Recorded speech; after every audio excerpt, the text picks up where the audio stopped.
좋아요, 구독. 그러면 저희는 첫 종목부터 구조를 해보겠습니다. NC소프트를 구조해 보겠습니다. 이 강세장 속이 없었죠. 그런 가운데 게임주는 좀 소외를 받았다라고 할까요? 어제 카카오게임즈의 경우에도 신작을 발표했는데 주가가 그에 반응하지 못한 모습이었고요. NC소프트의 경우에도 하반기에 신작 모멘텀이 있는데 이미 베타 테스트를 통해서 사실 혹평이 나왔었죠. 그런 만큼 주가가 더욱더 가지 못하고 있는 것 같습니다. 차장님께서는 어떻게 전망하고 계신가요? 네, 우선 2분기 실적 자체도 좋지 않았습니다. 일단 이제 추정치긴 한데요. 2분기에 매출액이 한 4,502억 해서 전년 대비 한 28% 감소한 수치, 그리고 영업이익도 374억으로 전년 대비 한 69% 정도 감소한 수치가 나오고 있습니다. 결국에 작년 대비했을 때 실적이 줄어들 수 있습니다. 실적 자체는 나빠질 수 있다는 것이 정상적인 흐름이죠. 당연히 있을 수 있는 흐름이긴 한데, 중요한 것은 지금부터 그럼 돈을 또 벌어야 되는데 과연 이제 돈을 벌 수 있을까에 대한 부분들이 지금 조금 고민이 된다는 겁니다. 리니지 W, 리니지 M, 리니지 2M 이런 이제 MMORPG 게임이라고 저희가 부르거든요. 다중 접속 이제 RPG라고 롤플레잉이라고 부르는데 이런 관련된 경쟁 신작이 다른 게임 회사들 굉장히 많이 나왔습니다. 가장 대표적이라고 하면은 카카오 게임즈에서 나온 게임들도 있었고요. 넷마블 아니면은 넥슨 다양한 이 회사들에서 경쟁 신작이 출시가 되면서 오히려 이제 매출 부진이 나왔다는 겁니다. 보통 이거를 저희가 카니발라이제이션이라고 많이 부르죠. 이제 같은 이제 업종 내에서 자기끼리 이제 잠식을 한다, 시장을 잠식한다라는 의미로 많이 사용이 되는데, 결국은 이제 MMORPG라는 게 우리나라 시장에, 우리나라 정서에 굉장히 잘 먹히는 게임인 것은 맞지만 결국에 경쟁 신작이 많이 나오고 리니지를 대체할 수 있는 게임들이 나오면서 이제 아무래도 리니지 탄탄한 팬층이 있긴 하지만은 그 코어 팬층을 제외한다라면은 나머지 보통 이거를 게임하는 사람들 찍먹한다 이렇게 얘기를 하는데 게임을 약간 이제 체험 정도 하는 수준의 사람들이라면은 경쟁 시장으로 넘어가는 게 충분히 가능하고요. 그렇게 되면은 당연히 과금을 하는 이제 사람들이 좀 줄어들게 되니까 그 부분과 관련해서 매출이 조금 감소하는 영향도 분명히 좀 발생할 것이다라는 생각을 하고 있습니다. 결국에 이제 이 부분들이 이제 좀 영향을 많이 끼치는 건데 이렇거든요. 리니지 M, 리니지 2M, 리니지 W 2분기에 일평균 매출을 합쳐보면은 대략적으로 30억 정도 나오고 있습니다. 30억 정도 나온다는 것은 결코 이제 작은 수치는 아니겠죠. 그렇지만 이것을 하기 위해서, 이 정도 매출을 내기 위해서 경쟁작이 있을 때와 없을 때의 차이를 얘기를 해보자면 마케팅 비용에서 더 차이가 난다는 것도 좀 생각을 해봐야 될 것 같습니다. 1분기 대비했을 때 마케팅으로 사용되는 비용 자체가 좀 많이 늘었다는 것도 영업이익을 감소시키는데 좀 요소가 됐을 거라고 생각을 하고요. 마지막으로 이야기를 해야겠죠. 프로젝트 TL 그리고 스로넨 리버티라고 이제 게임의 명칭이 붙어 있습니다. 스로넨 리버티라는 게임 자체가 줄여서 TL이라고 부를게요. 그 TL이라는 게임 자체가 베타 테스트를 거쳤습니다. 그래서 게임을 오픈을 했는데 생각보다 평가가 그렇게 좋지는 않았습니다. 매초에 이제 HG에서 밝혔던 이 게임의 컨셉이나 방향이나 이런 부분들이 기존에 있었던 리니지의 성공 방식을 어느 정도 따라가지 않겠다, 사용하지 않겠다는 이제 이야기들이 좀 있었다라고 하면은 실제로 게임을 오픈해 보니까 콘솔 버전의 리니지다라는 의견이 좀 있었거든요. 결국에는 이제 신작 게임 회사들이 주가가 올라가기 위해서는 신작과 관련된 모멘텀 이런 부분들이 분명히 필요한데, 이런 신작과 관련된 모멘텀이 기대에 못 미치는 것이 현재 주가를 다시 한 번 더 반등시킬 수 없는, 반등시키기가 조금 힘들어진 국면에 들어선 이 내용이라고 조금 생각을 하고 있습니다. 실제로 증권사들 같은 경우에 현 시점에서 이제 대부분의 증권사들이 목표 주가 자체를 좀 하향하고 있거든요. 목표 주가를 하향한다는 것 자체가 현재 지금 상황에서의 위기감을 조금 더 나타낸다라고 생각을 하고 있고요. 이 부분을 조금 참고하신다라고 하면 전체적인 NC소프트를 이제 해석하시는 데 있어서 도움이 되실 거라고 생각합니다. 네, 신작 출시 기대감보다는 우려가 반영된 시점입니다. 그렇다면 NC소프트 가지고 계신 분들께서는 어떤 대응 전략을 가져가면 좋을까요? 네, 우선 버티자라는 전략 드리겠습니다. 버티자 전략을 드릴 건데요. 지금 가격이 한 26만 500원, 26만 원 정도 현재 하고 있는 상황이거든요. 근데 이 종목을 버티자라고 말씀을 드리는 이유는 이미 주가가 빠졌다라고 하면 충분히 빠졌다라고 판단을 하기 때문입니다. 지금 가격대면 사실 월봉상으로 생각해 본다라고 하면은 가장 매물이 많은 가격대가 25만 원대 형성이 돼 있거든요. 그러면 25만 원까지 한 만 원 정도 남았다라고 생각하면은 이미 주가 자체는 충분히 빠진 구간이기 때문에 버티면서 반등을 기다려보자라고 말씀을 드리는 겁니다. 대신에 한 가지 생각해야 될 것이 있습니다. 신규 매수에 대해서는 자제 의견을 드리겠는데요. 신규 매수 의견을 자제를 드리는 이유는 결국에는 차트상으로 보면은 제가 아까 말씀드렸던 25만 원대에서 반등이 나올 수 있는 구간이긴 하지만요. 현재 시점에서 상승할 수 있는 모멘텀 자체가 굉장히 적다는 겁니다. 결국은 NC소프트 한 종목만 가지고 저희가 이야기를 할 것은 아니고 결국은 기회비용이라는 걸 따져봐야 되거든요. 게임 업종 안에서 아니면은 게임 업종을 벗어나서 양쪽을 다 생각해 본다고 하면 상대적으로 이제 NC소프트를 신규로 진입하는 것보다는 다른 종목들을 매수할 수 있는 방법들이 더 낫다라고 판단해서 신규 진입 매수가 자체는 좀 자제 의견을 드리겠습니다. 그리고 기보유자들 같은 경우에는 손절가 22만 원 드릴 건데요. 월봉상으로 보시면은 매물대 하단 가격이라고 생각을 하시면 됩니다. 22만 원까지 온다라고 하면은 이 구간에서는 추가적으로 사실 재상승할 때까지 시간이 많이 걸릴 거기 때문에 여기서 한번 정리하는 전략도 필요할 것으로 보이고요. 신규 진입 목표가는 30만 원입니다. 30만 원이란 가격은 지금 가격부터 시작한다라고 하면은 전 고점 부근입니다.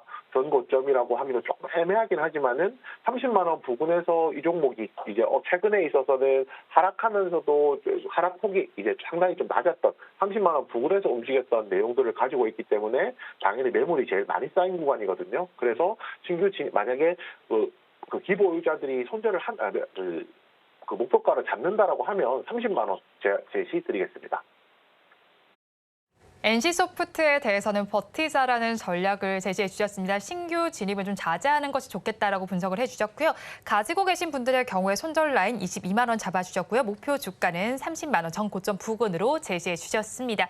그러면 저희 다음 종목을 구조해 보겠습니다. 칩셋 미디어를 구조해 보겠습니다. 오늘 실적을 발표가 했습니다. 지금 매출은 지속적으로 성장하는 것으로 나타났습니다. 하지만 영업이익은 19억 원으로 지난해 같은 기간보다 감소한 수치로 집계가 됐는데 이 실적 때문에 지금 주가가 빠지고 있다라고 봐야 할까요? 네, 우선 실적이 나쁘다는 것은 이 회사가 사업을 잘하고 있는지에 대해서 의문부호가 붙을 수밖에 없다라는 점에서는 그 부분이 좀 맞다라고 생각을 하고 있습니다. 이 회사는 반도체 중에서 반도체 IP, 이제 지적재산권을 가지고 있는 회사인데요. 그 중에서도 비디오와 관련된 IP 솔루션을 하는 기업이라고 생각하시면 됩니다. 반도체 IP라는 것이 이게 기본 만들어진 회로라고 생각을 하시면 될 것 같다. 그 보안이라고 생각하시면 될 것 같아요. 이것을 설계 기술을 가지고 있으면 이것을 이제 필요로 하는 곳에다가 이 설계 기술을 그대로 판매한다라고 생각을 하시면 되고요.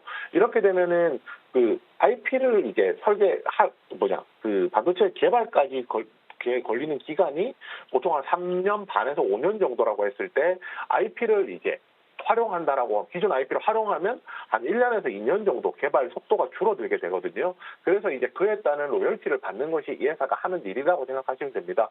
그 중에서도 이제 제일 핵심이 되는 것이 비디오 IP고요. 그 어떤 거냐면 고화질 영상을 처리하는 것에 관련된 설계도를 가지고 있다라고 생각하시면 될 것 같아요. 이게 이제 어디에 활용되냐면 시장에서는 자율주행에 많이 활용이 되고 있습니다. 자율주행 관련해서는 이제 카메라로 외부 상황을 촬영을 한다라고 하면 그 데이터를 가지고 이제 연산을 해서 다시 한 번 더 이제 활용을 해야 되잖아요. 그런 부분에 있어서 장점이 있는 회사다라고 생각하시면 이 회사에 대해서 전반적인 이해를 하시는 데는 충분한 내용이 아닐까라고 생각을 하고 있습니다.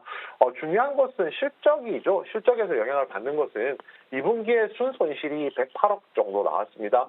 실제로 적자 전환을 한 상황이라고 조금 생각을 해보면 될 것 같고요. 적자 전환을 했지만은 이 회사가 그렇다고 해서 성장을 하지 않는 회사냐라고 하면 그거는 아니거든요. 당연히 이제 비용적인 측면이라든지 이런 게 많이 들어간다면은 발생을 할 수가 있고 특히 또 성장기에 있는 기업들 같은 경우에는 단순하게 영업이익이나 순이익만 가지고 볼 것이 아니라 매출이 증대되는 부분이라든지 이런 부분도 같이 체크해야 된다고 생각해 본다면은 칩셋 미디어 같은 경우에 지금 시점에서 뭐 당연히 실적이 나쁘면은 그 부분이 아쉽긴 하지만 그래도 뭐 긍정적인 이제 내용을 긍정적으로 바라볼 수 있는 구간도 있다라는 점 말씀을 드리겠습니다. 제가 앞서서도 말씀드렸지만은 자율주행 관련해서 시장의 관심을 많이 받는 종목 중에 하나거든요. 그렇다면 그런 점 생각해 본다라고 하면 시장에서 자율주행 관련된 모멘텀은 아직까지도 시장이 자율주행 관련된 시장 자체가 아직까지도 개화기에 있다라고 보는 것이 맞을 것 같습니다.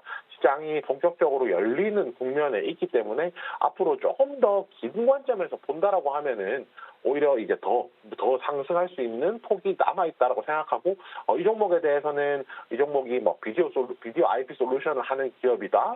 그리고 뭐 자율주행 관련해서 엮인다 정도 정리를 한다라고 하면 이 종목에 대한 전반적인 내용은 뭐 체크하실 수 있다라고 생각합니다. 칩셋 미디어 2분기에 적자 전환하긴 했지만 긍정적으로 바라볼 부분이 있다라고 말씀을 해주셨는데요. 그렇다면 가지고 계신 분들께서는 어떻게 대응 전략 짜가면 좋을까요?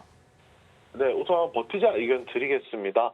오늘 지금 현재 가격이 37,350원이고요. 가장 뭐 나이스하게 버텨주는 가격대라고 하면 한 39,000원 정도 위쪽에 있다면 좋았을 거라고 생각을 합니다.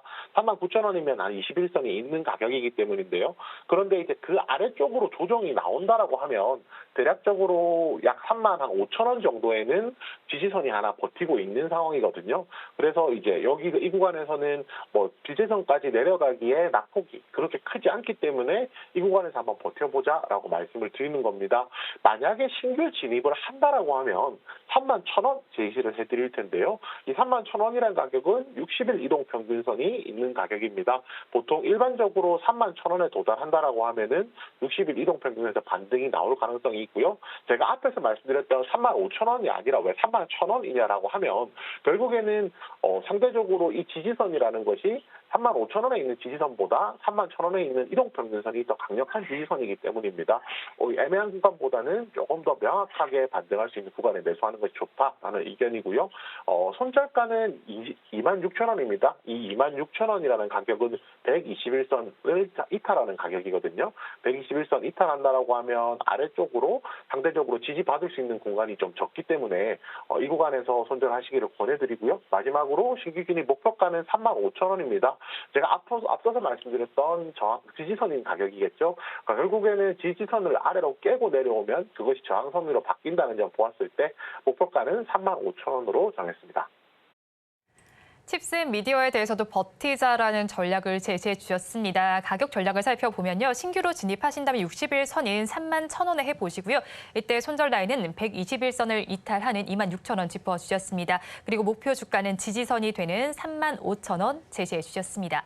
그러면 저희 마지막 종목도 구조를 해보겠습니다. CJ 대한통운을 구조해 보겠습니다. 2분기 실적은 지난해와 비슷한 수준을 기록할 것으로 예상이 되고 있지만 추가적인 성장 동력이 필요하다라는 증권가의 리포트가 나와 있기도 합니다.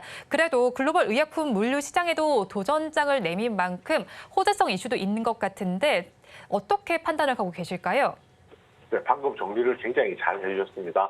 우선 실적만 놓고 본다라고 하면은 나쁘지 않은 실적이 나오고 있습니다. 2분기에 매출액이 이제 전년 대비 7.2% 감소, 영업이익이 4.4% 감소를 했는데요. 전년 대비 그렇게 많이 낮아진 수치가 아니죠. 그리고 뭐 시장 컨센서스라고 하죠. 시장 예상치 대비했을 때도 어느 정도 적절한 실적이 나올 것이다라고 부합하는 실적이 나올 것이다라는 전망이 나오고 있습니다. 그렇다면 실적 측면에서는 특별하게 문제가 되는 종목은 아니라는 거거든요. 특히 이제 방금 말씀해 주셨던 의약품 내용도 있겠지만은 기본적으로 이 회사는 택배와 관련된 물류와 관련된 사업이 좀 핵심이기 때문에 물류 같은 경우에 이제 고마진 물류를 좀 중점적으로 다룬다든지 이런 식으로 택배 부분에 있어서 견조한 실적을 나타내고 있고요. 그 외에 국내가 아니라 뭐 해외 글로벌 택배 시장과 관련해서도 뭐 투자라든지 이런 부분이 적절하게 이루어지고 있다는 점 생각해 본다면은 회사가 가지고 있는 기본적인 뭐 캐시카우 기본기라고 말씀드리는 게 낫겠네요. 기본기는 굉장히 탄탄하다라고 할 수 있습니다. 그런데 반대로 생각하면요. 오히려 기본기가 탄탄하다라고 해서 주가가 올라가는 것은 아니거든요. 저희가 포스코홀딩스 얘기하면서 포스코가 철강만 해가지고는 지금의 주가 가치를 인정을 받을 수가 없듯이 결국에는 이제 여기서 성장 동력이라는 게 분명히 존재를 해야 된다는 겁니다. 그렇지만 아까 방금 말씀해 주셨던 뭐 의약품 관련된 사업이라든지 이런 신규 사업을 하고는 있지만은 이것이 아직까지 명확하게 성장 동력이다라고 얘기하기에는 좀 부족한 감이 있습니다. 결국에 CJ 대한통운 같은 경우 성장 동력이 좀 부재하다는 이제 우려감들이 존재를 하고 있거든요. 결국은 이 회사는 좀 지켜보면서 성장 동력이 무엇이 나올 수 있을까에 대한 부분까지도 한번 체크해 보실 필요가 있다라고 생각합니다. 네, 그렇다면 CJ 대한통운 가지고 계신 분들께서는 어떻게 대응 전략 짜가야 할까요? 네, 현재 가격은 71,500원 정도입니다. 기보유자라면은 버티자 의견 드리겠는데요. 만약에 신규 매수를 하시겠다라고 하면 신규 매수는 자제 의견 드리겠습니다. 왜냐하면 지금 가격하고 지금 저가가 69,000, 아니, 그 밑에 볼 수 있는 지지선이 69,000원이거든요. 69,000원까지 가격 차이가 크게 없기 때문에 이 구간에서는 신규 진입하는 것보다는 조금 신규 진입보다는 조금 더 관망하는 자세가 필요할 것이라고 생각합니다. 기보유자들 같은 경우에 손절가 69,000원 드릴 건데요. 제가 앞서서 말씀드렸듯이 69,000원이 올해 이번 달에 있었던 최저가 가격입니다. 아래로 내려간다라고 하면 상대적으로 반등할 수 있는 지지받을 수 있는 여력이 좀 적기 때문이고요. 기보유자 같은 경우 목표가라고 하면 78,000원입니다. 78,000원은 현재 61선 있는 가격이고 이 종목의 매물이 가장 많이 쌓여 있는 구간 중에 하나입니다. 목표가 78,000원으로 대응하시기 바랍니다.